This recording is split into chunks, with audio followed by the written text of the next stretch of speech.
On today's show, a promising Carolina Hurricanes prospect you've probably never heard of, and a crossover Blue Jackets episode with host Jay Forster, all coming up on Locked On NHL Prospects.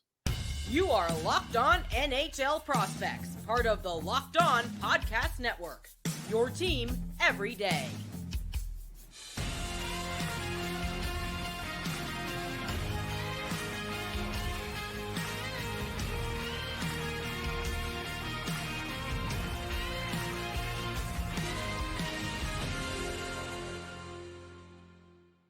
Hello, and welcome back to Locked On NHL Prospects, part of the Locked On Podcast Network, your team every day. On this podcast, I bring you everything prospects related 5 days a week, Monday to Friday. I am Hadi Kalakesh. I'm a scout and prospect analyst across multiple platforms, including this one. And I've got a good one for you today. First and foremost, I'll be talking about a Carolina Hurricanes prospect you've probably never heard of, who's currently tearing the KHL apart as a 21-year-old. Then I've got a special crossover episode with our Locked On Blue Jackets host, Jay Forster, who's going to come on to discuss the Columbus Blue Jackets' great range of rookies. But before I get into any of that, just remember to like and subscribe if you're watching on YouTube. It's always much appreciated. And show us your love by making us your first listen of the day on your favorite podcasting platforms. So, to begin this show, I wanted to break down a prospect that has caught my eye recently. I caught a couple of KHL games just watching a couple other guys, and his name came up, especially as I was looking at stat sheets and realized how insanely good his production is this season. He's the third round pick, 69th overall in 2020 of the Carolina Hurricanes, and that's Alexander Nikishin.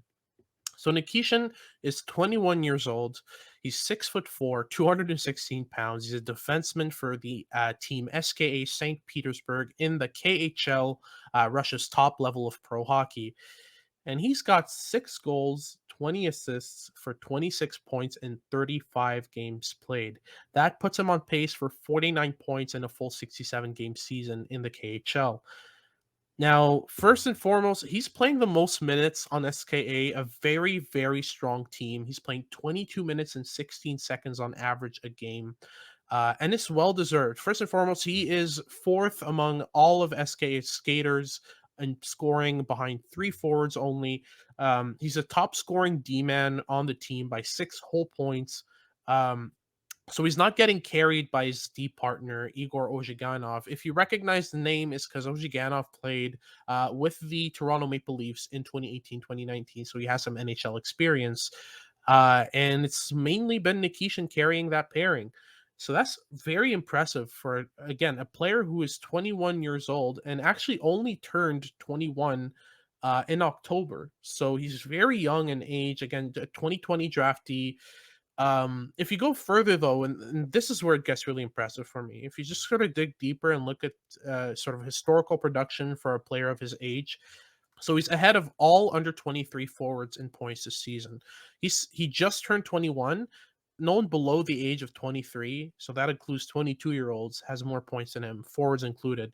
He's 3 whole points ahead of a player I've mentioned on this podcast before in Dmitry Rashevsky, who's 22 this season.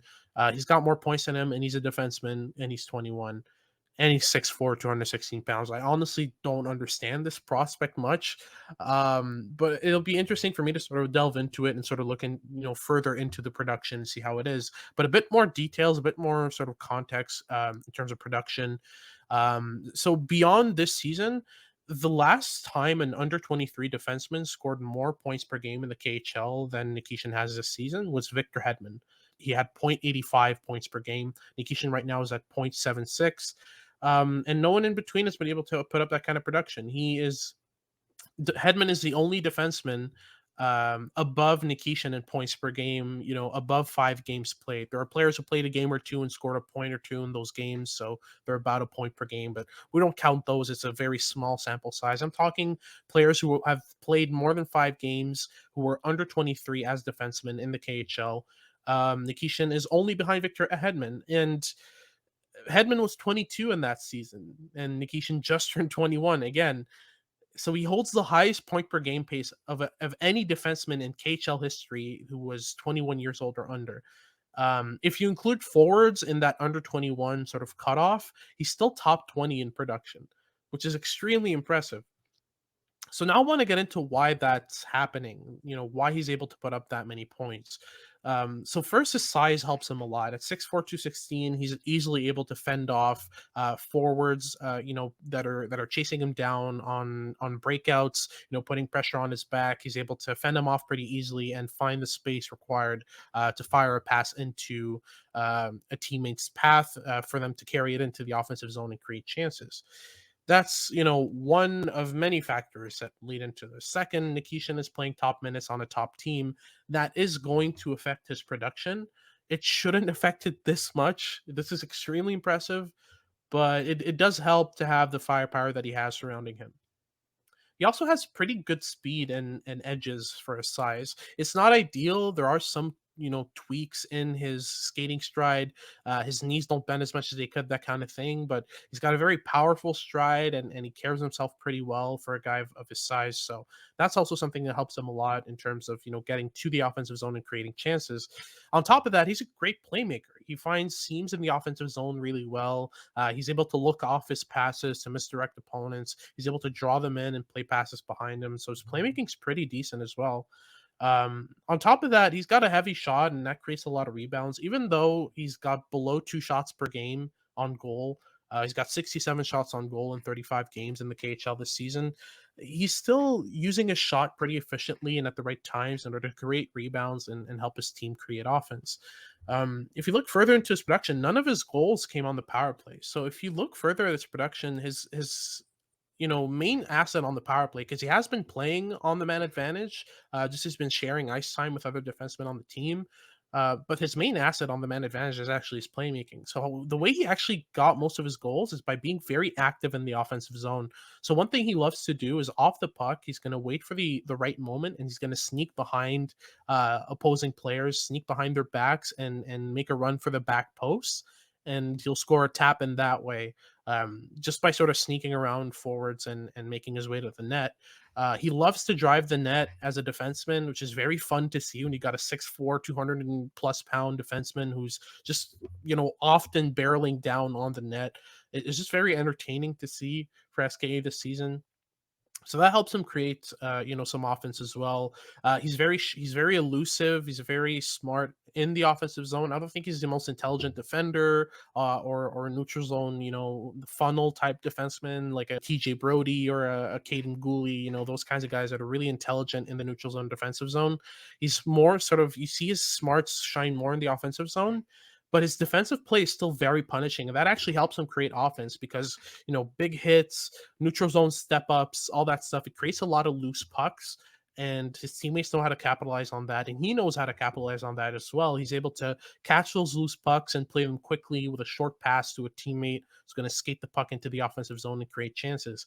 Now he's got a lot of secondary assists that way, which can sort of muddle the stats a bit because primary assists are a lot more valuable in hockey than secondary assists. But his production has been incredibly impressive. It's been really great to see, a prospect this big move this well, create chances this well, and dominate his age group in the KHL. Now, do I think he's an elite prospect? I don't really think so.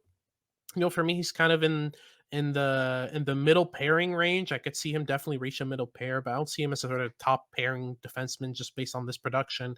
He would need to put this up a lot longer and have a longer track record of production in order for me to be safe, sort of projecting him higher. And the skill set itself doesn't really scream top pair defender either. Again, not the smartest in the defensive zone, not the smartest in the neutral zone, just really intelligent offensively and very physical, very brutish, which is always fun. But I think he'd be more suited for a middle player at the NHL level in the future. I think that's his upside. So that's about it for Alexander Nikishin and this first segment of the show. Now we're going to go into my discussion with Jay Forster about the Columbus Blue Jackets' various prospects right after these messages. First off, I want to talk to you about Simply Safe. In the last decade, over 4 million people have chosen Simply Safe home security to protect their home. If you got that many people on board, you're definitely doing something right. Simply Safe's priority is your safety. They protect you using cutting-edge security tech powered by 24/7 professional monitoring agents who've always got your back. I love what Simply Safe has to offer. From crystal clear HD live stream of your security cameras to full control of your system from your phone with their app, and smarter ways to detect real break-ins so you aren't pestered with false alarms while you're going going about your workday. They've got sensors for everything from burglaries to fires to floods and other threats to your home. They've really got you covered. You can customize your perfect system for your home in just a few minutes at simplysafe.com/lockedonnhl. You can save 20% on your SimpliSafe security system when you sign up for an interactive monitoring plan and get your first month free. Visit simplysafe.com/lockedonnhl to learn more. Again, that's simplysafe.com/lockedonnhl. There's no safe like SimpliSafe. All right. So here at Locked On NHL Prospects, we like to have some guests on who can sort of give us a bit more thoughts about their NHL teams, ones that they follow. And I've got pretty much the best you can have. I've got our Locked On Blue Jackets host here, Jay Forster. Say hi to the people, Jay. Hey, how's it going, people? There we go. So let's get right into it. So first, you follow the Blue Jackets pretty closely as the host of Locked On Blue Jackets. I just wanted to have you on because the Blue Jackets have a lot of young prospects playing in the NHL right now and in their system in the AHL. So I wanted to go over a couple guys here and just have your thoughts on them. So first and foremost, Kent Johnson right now has 9 points in 16 games, 4 goals and 5 assists. I really like this prospect. I think he's got a lot of potential. But how has he been doing so far this year, and what do you expect of him moving forward? Yeah, I have been so impressed with Ken Johnson. I think there was definitely some kind of tempering of expectations. He had a really good preseason, and he went to Traverse City, which is the Blue Jackets kind of rookie tournament that they do with the Maple Leafs, the Dallas Stars, the Red Wings, and the Blues, I believe, is the last team. And he had, I think, 4 goals in 3 games or something. He was really good there. And so it was tough to kind of go into the season and not be like, Ken Johnson's winning the Calder. Like, this is because I don't think that was ever going to happen. This is a really strong crop of rookies this season. Obviously, you know, his University of Michigan teammates, Mike Beniers, Owen Power, leading the way. There's a bunch of other strong guys in that respect. So I don't necessarily think that KJ is going to win the Calder, but he has done basically everything that this team has asked of him and more. And you talk about, 9 points in 16 games, which doesn't seem super impressive on paper, but he has been doing that with, 11, 12 minutes of ice time. He's been playing with, don't hate on me, Blue Jackets fans that are listening to this. He's been playing with subpar line mates for the most part. And in spite of all that, he's succeeding. I mean, look at so we're recording this Friday, November 25th. He's playing tonight. He'll be playing with Jack Roslovic in center and Trey Fix-Polanski on the left wing. Now, in fairness, I'm a huge Trey Fix-Polanski fan.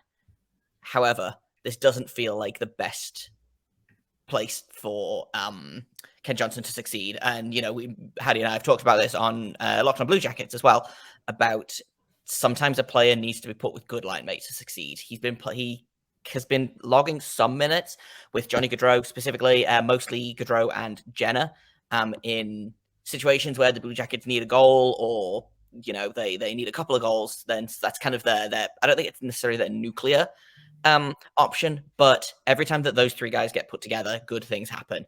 Ken Johnson scored I believe his first power play goal the other night against Florida, and he was on the ice with Jenna and Gaudreau, and specifically Gaudreau, he's had really, really good chemistry with. Yeah, I have liked every time Ken Johnson is on the ice, I think good things are happening. He's one of it's kind of a weird stat to look at, but I was looking at, it's not a weird stat to look at, but I was looking at possession numbers for the Blue Jackets. And if you take all of the injured players out of the healthy Blue Jackets right now, there's only 2 players that are above 50% in Corsi for percentage, and that's Johnny Gaudreau and Ken Johnson. Yep. So, even though he's getting told, we need to be patient with him and he needs to work on his game away from the puck and he can't just be all offense, he's doing things right at basically every level, and the underlying numbers are supporting that as well, which is not necessarily something that happens with when a player is kind of as flashy, I think, as Kent Johnson. I think there's kind of or I always assume anyway, that the underlying numbers are not very good or need work. I think, Patrick Laine gets that kind of stigma as well of, well, he's just a goal scorer. He can't back check. He can't play defense. Patrick Laine is actually leading the Blue Jackets in Corsi for percentage right now. He's out injured, but that's just a little aside. But for the most part, to kind of round up my my very long-winded thoughts on Kent Johnson, I'm thrilled with him. I think he's got some work to do. I think he needs to work on his skating specifically, but he keeps rising to the challenge. Whether that challenge is playing on the top line and having to try and shut down other elite players, or whether it's playing 9 minutes a night and sitting on the bench getting cold, he's rising to the occasion every single opportunity that's given to him. Absolutely. And one of the most impressive things for me is just how far along he's gone defensively. He went from a sort of pretty much zero impact defensive player in his draft year to actually doing a couple things right defensively. Getting in on the back check, reading opponents' intentions really well, getting this in the way of passes or shots. Just overall, he's sort of polished his game a lot since he's gotten drafted, and that's the main thing that's impressed me the most with Kent Johnson. Speaking of players who've impressed me, Yegor Chinakov, who was pretty much a nobody in this draft. I don't think anyone expected him to be a first round pick, but the Blue Jackets ended up picking him up in the later first, and he's got 10 points in 18 games right now. I believe he is third on the Blue Jackets right now in points for a team that's been struggling, but still, I mean, I'll let you take it away on Yegor Chinakov and just give me your thoughts on him. But I've been impressed so far. Yeah, I'm a huge Chinakov fan. It does always make me laugh when I think about. So we did like live shows for the draft the past couple of years, and I was getting ready to say my piece on whoever the Blue Jackets drafted. I was pretty sure that they were going to draft Hendrix Lapierre, so I did a bunch of research on him and was ready to go for 6 or 7 minutes about this kid, and then the Blue Jackets drafted Igor Chinakov, and I was like, who? And when I'm not necessarily up on prospects, but when the guys that are actually, it's their job to do prospect coverage for, ESPN or Sportsnet or whatever, when they also don't know who this kid is, like, I think the Blue Jackets were the only team that had him on their radar. And then, he was drafted as an overager. So he was drafted in his D+1 year, went undrafted the first attempt, and then somehow went in the first round, the second go round in the draft. But he has been a guy that it's very similar to Kent Johnson. I think he has been a guy that has done everything that this team has asked of him. I don't know that he's necessarily going to be as big of an impact player as Johnson is, but he is definitely a guy that can hang in the top 6 or be a very, very good third line center. His shot is just off the charts, unreal. And I think that's why he's kind of not been strong. I think he's been doing well this season, but you're starting to see him put the pieces together. You start to, people probably don't watch, the average person probably doesn't watch as much Blue Jackets hockey as I do, but you can kind of start to see him stacking scoring chances on top of scoring chances. And, by the law of averages, eventually they're going to start going in. And I feel like it doesn't feel like a hot take to say that this guy could be a 20, 30 goal scorer in this league for the next 10 years. I think that's definitely his best attribute is his shot, but he's just been so good but away from the puck, on the behind the puck. He's not the fastest guy in the world, but he makes up for it with his hands. Absolutely. Now the main thing that's impressed me with him is just the progression. So in his draft year, his proper draft year in 2019, this is a prospect who had 16 points in 37 games in the MHL in the junior league. Nothing impressive in the slightest. The next year, the year he was drafted by the Blue Jackets, 69 points in 56 games, including 27 goals at that level, and then 2 goals and an assist in 3 games at the VHL level, the second division of Russian pro hockey. So, he was on my radar, but he was far on my radar. I didn't see a very good skater, a very good playmaker, anything defensively at all, especially. But I've learned to be a bit more tentative with, lower end defensive looking players in the MHL, because it's not a league that favors defense at all. It's not a league that sort of teaches that as a concept that's valuable pretty much at all, in the junior leagues. But, he was far, far in my 5th round, I believe. I was very, very sort of tentative on him. I saw him as a late round pickup who's maybe worth a flyer, not a first rounder in the slightest. Then the year after getting drafted in the KHL, 10 goals, 7 assists for 17 points in 32 games, and immediately makes the jump into the NHL, puts up 7 goals, 7 assists in 62 games in his first career. And now he's above that by a good margin. He's already, 4 points away from his tally from last year in about 50 fewer games. So it's just the progression with him is just, it's insane. And it's so rare that you'll see a team, take a chance like this and actually be right. But my firm belief is that since he was drafted in the first round, since the Blue Jackets couldn't even wait a couple rounds to pick him up when he was pretty much on nobody's radar, it makes me think that maybe there were a couple other teams that had him really high in the rankings. Because otherwise, I don't understand the risk of picking him that high. But the Blue Jackets were certainly right with this one. So we're going to go ahead and talk about a couple more Blue Jackets prospects right after these messages.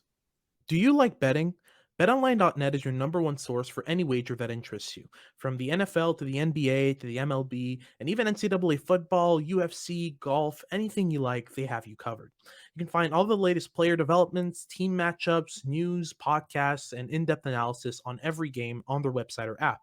They're, of course, a great source for all of your sports wagering information with live betting, so you can keep up with bets as they unfold. They've got up to the minute scores for every sport out there. They're the fastest and easiest way to check in on all of your favorite games and events. Head to the website today or use your mobile device to learn more. Bet online, where the game starts. All right, so we're back with Jay Forster of Locked On Blue Jackets. You should follow Locked On Blue Jackets. They're pretty easy to find on YouTube and Spotify, and Jay's handle is right there if you want to follow him personally. He's got some great insights as well.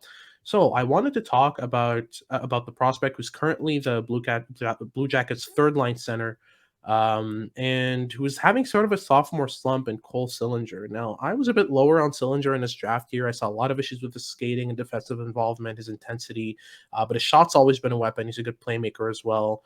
He was the only prospect from the 2021 draft to stick around, in that first round, to stick around for his NHL team the full season, put up some great numbers in his draft plus 1 year. But this year he's up to 5 points in 19 games only, and that's despite playing with Chinnikov, who's got 10 and 18. What's up on that side, and what do you want to see from him moving forward?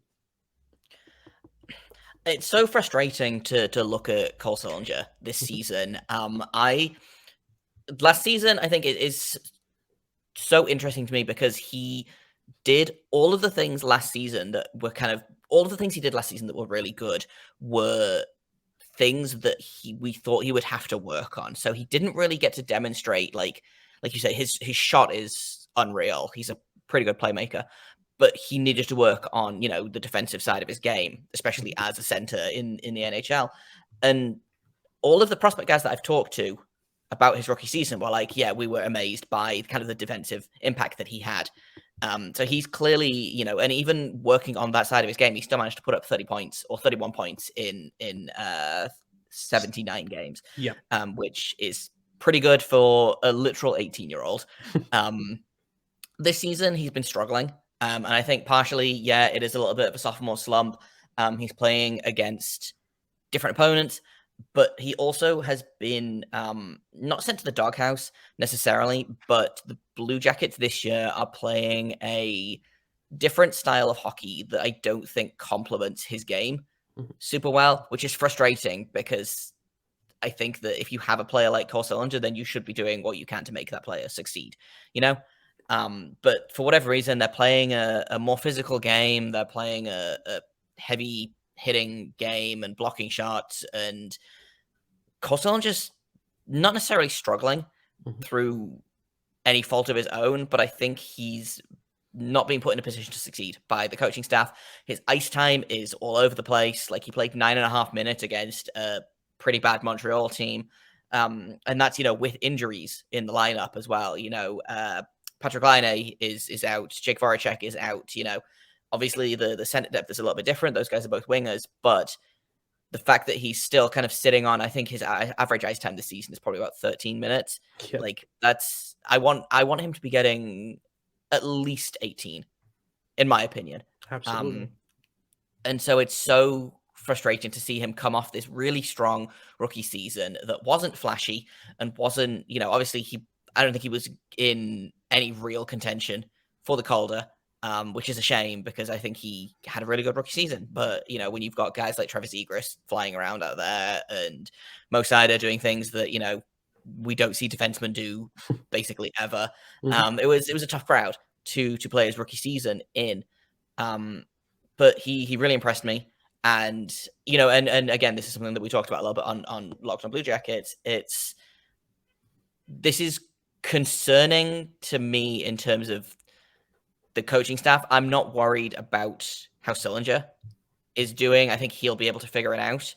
But I think we're going through some growing pains right now, which is frustrating for me to watch. So I can only imagine how frustrating it is for him to, again, be playing 9.5 minutes in a game against a team that is about where they are in the standings. Like if they were playing Tampa Bay and they wanted to sit him for, 51 minutes of the game, then fine. Yeah. But you're playing Montreal, with the best, no offense to the Montreal Canadiens. No, 100%. None taken. This is, if there was ever a team, and you look at, the teams like the Coyotes or the Blackhawks, those are games that, in my opinion, you should be putting Cole Sillinger in and getting him to play heavy minutes, building his confidence up, because I think that's an issue right now. Is I think his confidence is starting to take a knock. He's still very, very young. We forget that he's not even 20 yet, I don't believe. Because he played all year last year. I think a lot of people and I'm guilty of this as well, I forget how young he is, but this is a guy that he's not done developing by any stretch of the imagination. He's not finished growing. I don't think his brain's done developing yet, So Cole Sillinger is going to be a good player in this league. 100%. He's going to be a really good player. 100%.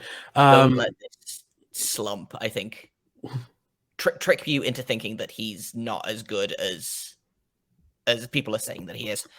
100%. Moving forward, I haven't gotten a chance to look at any David Jiricek tape since he's gotten drafted. There's just so much 2023 hockey to be watching. But I just wanted your thoughts. He played 2 NHL games. The rest of his games he played in the AHL. He's been doing pretty good down there. I just wanted your thoughts on him, what you've seen from him so far, and what's impressed you. I'm a huge, I feel like I've said this for every prospect so far. I'm a huge David Jiricek fan. I was so happy when the Blue Jackets drafted him because I was real worried that they were going to lose their mind and take Cutter Gauthier at 6. Luckily, the Flyers took that out of our hands in just a very Flyers-like pick. I think Cutter Gauthier is a very good player, but all of the things that I've seen from David Jiricek make me so excited that we drafted him. He's been in the NHL. He was a guy that I think could have made the NHL out of training camp. That was one of my hot takes of the offseason was David Jiricek is going to be on the opening night roster. And then the Blue Jackets made some questionable signings of other defensemen that we won't talk about because this is a prospect podcast. But he's he's been doing well in the AHL. Having watched him play against, I didn't watch a ton of the regular season games that he played like in his draft year, but I watched obviously the World Juniors. Watching him play pro hockey over here, I do think that he's maybe not as close to being NHL ready as I thought he was. I think the biggest thing for me is that his skating needs some real work. He really needs to work on his skating, but we knew that coming in. He was never drafted as a guy that is a phenomenal skater. But I think when you, what really kind of drew my attention to it was during Traverse City and the preseason, he was mostly paired with Denton Matejchuk, the Blue Jackets' other first-round pick last season, who is a really, really solid skater. He's a really great skater, Denton Matejchuk, and I think that kind of put Jiricek's skating skills into perspective for me. But in terms of how he's doing, he's got 8 points in 9 games. With the Monsters, got his feet wet in the NHL. I didn't hate his NHL debut. He didn't play a ton because he's a rookie, and it's a weird situation to come into because it's basically everyone is injured. Do your best. But I thought he held his own. Like I say, I don't think he's quite NHL ready yet, but I'm seeing flashes, and especially when I watch him play for the Monsters, which I don't do as often as I would like, because I can only watch so much hockey at one time. Yeah. I'm seeing flashes of what David Jiricek can be, and I'm super, super excited for 2 or 3 years down the line when the Blue Jackets have a top pairing of Matejchuk and Jiricek. I think that's going to be real fun. 100%. So this has been it for today's episode of Locked On NHL Prospects with Jay Forster. We're going to be back for next episode and discuss a bit more of the Blue Jackets prospects. You can follow us on Twitter at LO_NHL Prospects. You can follow us on YouTube. Make sure to follow along to make it your first listen of the day. And for your second listen of the day, make sure to check out Locked On Sports Today. They're a great source for all of your updates on all of your favorite leagues. Make sure to check them out. They're a great show as well. This has been Locked On NHL Prospects with Hattie Kalakash and Jay Forster, and we will see you next time.